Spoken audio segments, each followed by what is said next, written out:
ព័ត៌មានបឋមករណីអគ្គិភ័យឆាបឆេះអគារកម្ពុជា3ជាន់មួយកន្លែងដែលស្ថិតនៅបណ្ដោយផ្លូវសយឆេងវឌ្ឍនា14សង្កាត់ធុងសង្ហុងស្រុកឡាក់ស៊ីទីក្រុងបាងកកនៃប្រទេសថៃកាលពីវេលាម៉ោង 2:14 នាទីទៀបភ្លឺថ្ងៃអង្គារទី3ខែកុម្ភៈឆ្នាំ2026នេះមានករណីអគ្គិភ័យឆាបឆេះឡានមួយគ្រឿងដែលស្ថិតលើបណ្ដោយផ្លូវសយឆេងវឌ្ឍនា14សង្កាត់ធុងសង្ហុងស្រុកឡាក់ស៊ីទីក្រុងបាងកកនៃប្រទេសថៃបន្ទាប់ពីបានទទួលព័ត៌មានតាមរយៈទូរស័ព្ទសង្គ្រោះបន្ទាន់ក្រុមអ្នកជំនាញពន្លត់អគ្គិភ័យក៏បានចុះទៅដល់ទីតាំងកន្លែងកើតហេតុនិងបានពន្លត់ភ្លើងដែលកំពុងតែឆាបឆេះខ្លាំងនៅវេលាម៉ោង 2:45 នាទីទៀបភ្លឺគួរបញ្ជាក់ផងដែរថានៅក្នុងហេតុការណ៍នេះគឺមិនមានអ្នករងរបួសឬជាប់គាំងក្នុងអគារនោះទេព័ត៌មានបឋម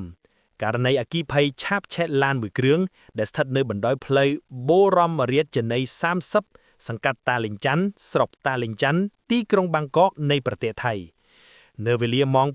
6:27 នាទីយប់ថ្ងៃច័ន្ទទី2ខែកុម្ភៈឆ្នាំ2026នេះមានករណីអគ្គិភ័យឆាបឆេះឡានមួយគ្រឿងដែលនៅចតមួយកន្លែងតាមបណ្ដោយផ្លូវបូរមរាជជនីសង្កាត់តាលិញច័ន្ទស្រុកតាលិញច័ន្ទទីក្រុងបាងកកនៃប្រទេសថៃ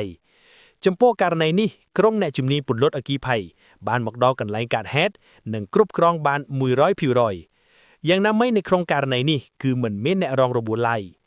ព័ត៌មានបឋម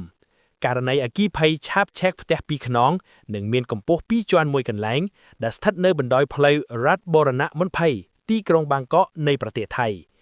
កាលពីវេលាម៉ោង 9:15 នាទីព្រឹកត្រូវនឹងថ្ងៃច័ន្ទទី2ខែកុម្ភៈឆ្នាំ2026នេះ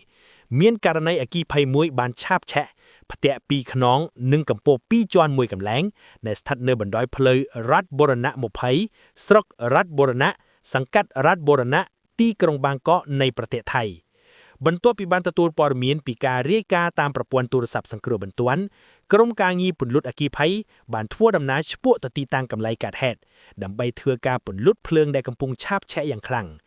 នៅក្នុងករណីនេះក្រុមជំនាញបានរកឃើញថាមានអ្នករងរបួសចំនួន1នាក់